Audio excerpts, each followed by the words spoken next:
Sir, आप सभी को मेरा नमस्कार। I apologise for delay in the programme, क्योंकि कुछ तकनीकी खामियों के कारण हम थोड़ा सा डिले चल रहे हैं। मैं ममता पारिक, हमारे माननीय कुलपति महोदय की आज्ञा से इस कार्यक्रम का आरंभ करती हूँ। यह एक संघर्ष की घड़ी है सर, जिससे हम निकल रहे हैं, और हम सभी के मन में यह विचार जरूर आता है कि हम अपने देश की और देशवासियों की मदद कैसे करें और एक जिम्मेदार नागरिक होने का फर्ज कैसे निभाएं, और अपने अपने अनुरूप अपने अपने हदों के हिसाब से, क्षमता के हिसाब से हम यह प्रयास कर भी रहे हैं। अलग अलग तरीके से हम मदद पहुंचा रहे हैं अपने देश तक और देशवासियों तक, और यह काफी हद तक राहत हमने पहुंचाई भी है। सरकार के भी प्रयास इस क्षेत्र में जारी हैं सर। लेकिन जब हम एनालिसिस करते हैं तो अधिकतर जो प्रयास हम कर रहे हैं वो अल्पकालीन है। कहा जाए तो हम शॉर्ट टर्म बेसिस पे ज्यादा फोकस कर रहे हैं। हमने एक जो पेड़ है उसकी पत्तियों को पानी दिया, लेकिन जो जड़ में उसके समस्या है उसको भी हमें पहचानने की आवश्यकता है। हम देखें तो अर्थव्यवस्था की जड़ों में इन्फेक्शन है। जो कोरोना वायरस का इन्फेक्शन है वो अर्थव्यवस्था की जड़ों तक पहुंच चुका है। इसके लिए हमें आवश्यकता है कि हम 3 तरीके की चीजें इसमें डालें खाद के रूप में या इन्फेक्शन क्योर करने के रूप में, जो है to experiment, to innovate and to diffuse solutions. Experiment और इनोवेशन की जब मैं बातें करती हूँ तो हमारे विद्यार्थीगण इमेजिनेशन करते हैं एक बहुत बड़ा इंफ्रास्ट्रक्चर, वेल इक्विप्ड लैब और बहुत सारे degree holders, engineers, scientist, research scholars, researchers वहां पे बैठे हैं और रिसर्च कर रहे हैं। लेकिन मैं अपने विद्यार्थियों को ये बताना चाहती हूँ कि आज हमारे साथ जो पर्सनैलिटी जुड़ी हुई है, उन्होंने एक्सपेरिमेंट और इनोवेशन की परिभाषा को ही नया रूप दे दिया। उन्होंने यह साबित कर दिया कि mind on the margins are not marginal minds. जी हाँ, ये टाइटल है आज हमारे साथ जो हमारे मुख्य अतिथि व मुख्य वक्ता जुड़े हुए हैं, Padmashri professor Anil K Gupta sir की विश्वविख्यात पुस्तक का। इसी कड़ी में मैं हार्दिक अभिनंदन व स्वागत करती हूं आज के हमारे मुख्य अतिथि व मुख्य वक्ता Padmashri professor Anil K Gupta sir का, बीकानेर तकनीकी विश्वविद्यालय के माननीय कुलपति प्रोफेसर HD चारण सर का, बीकानेर तकनीकी विश्वविद्यालय के dean academics doctor YN Singh sir का, सभी पैनलिस्ट का, सभी विद्यार्थीगण व प्रतिभागियों का हार्दिक स्वागत व अभिनंदन करती हूँ।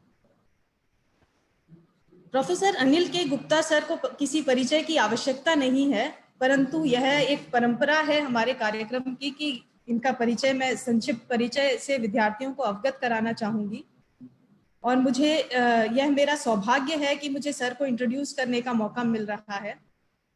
Professor Anil K Gupta sir IIM Ahmedabad, IIT Mumbai व centre for management in agriculture के विजिटिंग फैकल्टी हैं।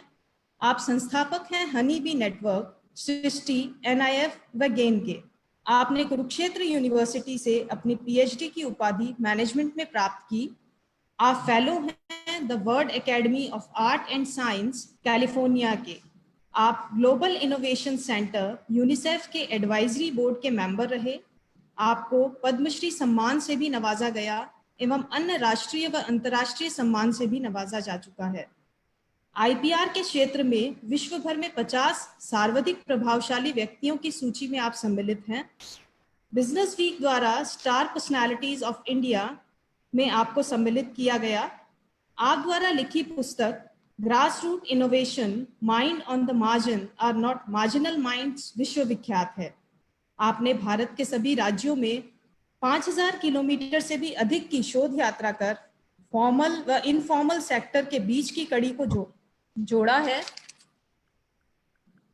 और आपने विद्यार्थियों को और साथ ही साथ जो एग्रीकल्चर से जुड़े लोग हैं उनके छोटे छोटे प्रोजेक्ट्स को किस तरीके से एक बड़ा प्रोजेक्ट का रूप देना है, वह भी हमें सिखाया है।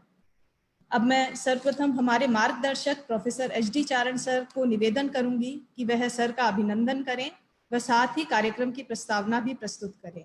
चारण सर। धन्यवाद ममता। आज के इस कार्यक्रम में सर्वप्रथम मैं माननीय अनिल गुप्ता जी का हार्दिक स्वागत, अभिनंदन करता हूं और इस शब्दों के माध्यम से ही कुछ भेंट करता हूं। आज के विषय के बारे में जब सोचते हैं तो निश्चित रूप से ये ध्यान में आता है कि हमारे विद्यार्थियों का वैज्ञानिक दृष्टिकोण, साइंटिफिक टेम्परामेंट, सोच, अन्वेषण कैसा है। अगर इसका एनालिसिस करते हैं तो लगता है कि हमारे सारे विद्यार्थी बड़े बड़े योजनाओं के बारे में, देश में ही नहीं विदेश तक की योजनाओं के बारे में ऐसा सोचते हैं। बहुत अच्छी बात है, इसको जान के खुशी होती है कि वो अपना स्थान वहाँ बना पाए। लेकिन साथ में ये भी सोचने को मजबूर होना पड़ता है कि क्या हमारे आसपास इतनी जो समस्याएं हैं जो हमारे आम आदमी को प्रभावित करती हैं, क्या हमारा दायित्व उनके प्रति नहीं बनता? अगर हमारा दायित्व उनके प्रति बनता है तो उसमें हम क्या काम कर रहे हैं, कितना हम जो भी वैज्ञानिक प्रगति हुई है और तकनीकी ने विकास किया है उसमें हम इस अपने वैज्ञानिक दृष्टिकोण को कहाँ तक पहुंचा पाए हैं। मुझे लगता है कि ये सोचने की जरूरत हमको महसूस होती है। आज मुझे इस वैज्ञानिक दृष्टिकोण के रूप में एक माननीय अनिल गुप्ता जी का एक उदाहरण ध्यान में आ रहा है, जो मैं यहाँ में उनकी सम्मुख दोबारा दोहरा रहा हूँ कि एक उद्बोधन में उन्होंने कहा था कि हमारे वैज्ञानिक सोच कितनी सक्षम है, कितनी दृष्टिकोण है, आसपास हम कितना वैज्ञानिक तरीके से सोचते हैं। उन्होंने कहा कि जो शक्कर होती है उसके ऊपर चींटी आती है और जो गुड़ होता है उसके ऊपर मकोड़ा आके बैठता है, तो शक्कर पे चींटी क्यों आती है और गुड़ पे मकोड़ा क्यों आता है, इसका साइंटिफिक कारण क्या है। मुझे लगता है कि ये एक दिशा थी कि हम अपने आसपास कुछ सोचते हैं कि नहीं सोचते हैं। हम दूर बड़ा तो बहुत सोचते हैं, लेकिन अपने आसपास कितना सोच पा रहे हैं और उसके सोच के आधार पर हम वैज्ञानिक तरीके से और टेक्नोलॉजी के माध्यम से हमारे आसपास की समस्याओं का कितना समाधान कर पाते हैं, यही एक दिशा तय करती है। और इस समय जब कोरोना के असर को देखते हैं और उसके भयावह दृश्य को देखते हैं, तो जो स्थिति देश में मजदूर वर्ग के सामने आई है, देखने में आया है कि लाखों लाखों मजदूर एक राज्य से दूसरे राज्य में जा रहे हैं। यानी सिर्फ मजदूर वर्ग जो एक राज्य को छोड़ के, अपने घर को छोड़ के, अपने जिले को छोड़ के, अपने राज्य को छोड़ के दूसरे राज्य में सिर्फ 2 वक्त की रोटी के लिए गया है। अगर कुछ व्यापार के लिए जाता, कोई नौकरी के लिए जाता, कोई बड़ा काम करने के लिए जाता, तो हमको लगता है कि ठीक है, अच्छी बात है, उसको जाना चाहिए था अपने करियर के लिए, अपने डेवलपमेंट के लिए। पर सिर्फ 2 वक्त की रोटी के लिए जाता है, तब सोचना पड़ता है कि क्या 2 वक्त की रोटी के लिए भी इतना दूर जाना पड़ता है। तो हमने विज्ञान में जो तरक्की की है और टेक्नोलॉजी में तरक्की की है, उसका फायदा तो उसको मिल ही नहीं पाया। और जब ऐसी भयावह स्थिति आती है तो वही मजदूर अपना सारा का सारा सब कुछ छोड़ के अपने बच्चे को गोदी में लेके नंगे पांव वापिस अपने घर की तरफ जाता है कि शायद मेरा घर ही है जो अंत में ऐसे ऐसे तकलीफ में, ऐसे मुश्किल वक्त में मुझे संभाल सकता है। मुझे लगता है कि जब ऐसे को हम देखते हैं तो हमारे सारे विद्यार्थी जो इंजीनियरिंग में पढ़ रहे हैं, साइंस में है, टेक्नोलॉजी में है, जिन्होंने देश को विकास का बीड़ा अपने ऊपर लिया है, देश नहीं पूरे संसार में अपने डंका बजाने की वो ख्वाहिश रखते हैं, तब उनको देखना चाहिए कि जो ऐसे हमारा प्रमुख वर्ग, जो वंचित वर्ग, जो अंतिम को छोर पे बैठा हुआ सिर्फ 2 वक्त की रोटी के लिए सड़कों पे किस तरह से तकलीफ में है, मुझे लगता है ये दिशा देती है हमको सोचने की। मैं जिस स्थान से आता हूँ, जहाँ बैठे हैं विकास है, मैं में से कोई हो सकता है तो ये वेस्टर्न राजस्थान है। यहाँ रहने वाले लोगों ने उस मुश्किल समय में भी जिस तरह से अपना जीवन यापन किया, लोग उदाहरण देते हैं कि किसी के खेत में अगर 10 खेजड़ी के पेड़ है और साधारण सा पशुपालन है तो अपना जीवन यापन कर सकता है। उसको मजदूरी के लिए कोई बॉम्बे, दिल्ली, बॉम्बे, बेंगलोर, कर्नाटका जाने की जरूरत नहीं है। सिर्फ इतनी सी बात में कर सकते थे, अपनी खेजड़ी से, सांगरी से, इस तरह के जो वहां से उत्पन्न होने फल से अपना गुजारा कर सकते थे। लेकिन उन फलों से गुजारा करते करते और उनकी आवश्यकताओं को ध्यान में रखते हुए उनको आगे डेवलप करने का काम और उनसे होने वाले वैल्यू एडेड प्रोडक्ट्स तैयार करने का काम, उनको मेडिसिन वैल्यू के रूप में यूज करने का काम, ये हम वैज्ञानिकों को करने की जरूरत है। मुझे लगता है अगर वो ऐसा करते तो ये लोग मजदूर बन के, यही लोग मजदूर बन के दूसरे शहरों में जा रहे हैं। जो व्यवस्था थी उसको शायद हम संभाल नहीं पाए, उसी का ये नतीजा है कि ये मजदूर के रूप में हम शहरों में भटकते नजर आ रहे हैं। मुझे लगता है कि ये जिम्मेवारी हमारे आने वाली पीढ़ी को लेनी पड़े। हम देखें कि पशुपालन, कृषि, सारा कृषि आधारित देश है हमारा, और आज हर बच्चा इसलिए पढ़ रहा है कि कैसे न कैसे मुझे इस कृषि से छुटकारा मिल जाए, पशुपालन से छुटकारा मिल जाए, छोटी मोटी दुकान से छुटकारा मिल जाए। अगर हमारा पशुपालन उन्नत हुआ होता, उससे जुड़े हुए पशुपालन और कृषि से जुड़े हुए उस व्यवसाय को और उन्नत किया होता, तकनीकी साथ जोड़ा होता, संवर्धन किया होता, वैल्यू एडेड प्रोजेक्ट तैयार किए होते तो शायद उसकी आज ये दशा नहीं होती। मुझे लगती है ये दिशा तय करती है आज के जवानों को कि हमें आगे अपने जीवन में क्या करना।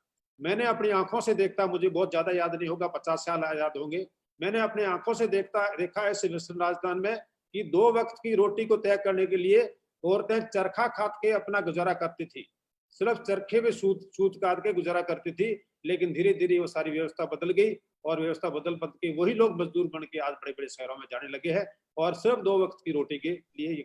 अगर ऐसा होता, हमारे वैज्ञानिक लोगों ने उस चरखे का और उन्नत वर्जन निकाला होता, सूत काटने का उन्नत वर्जन निकाला होता, कुछ वैल्यू एडिशन किया होता, तो शायद मैं समझता हूँ इस स्थिति भयावह सामने नहीं आती। इसी को ध्यान में रखते हुए मैं समझता हूँ कि आज का विषय जो हमने लिया है ये बच्चों के आगे का भविष्य तय करने वाला है कि भविष्य में उनको अपनी जो समाज के प्रति जिम्मेवारी है उसको कैसे निर्वहन कर सकते हैं। वो बहुत बड़े बड़े अन्वेषण करें, बड़े बड़े आविष्कार करें, बहुत अच्छी बात है, लेकिन हमारा आसपास सभी लोग कैसे समृद्ध हो सकते हैं, उनके किए हुए काम से हमारा समाज कैसे समृद्ध हो सकता है, अंतिम व्यक्ति कैसे समृद्ध हो सकता है, ये जीवन का प्रमुख लक्ष्य है।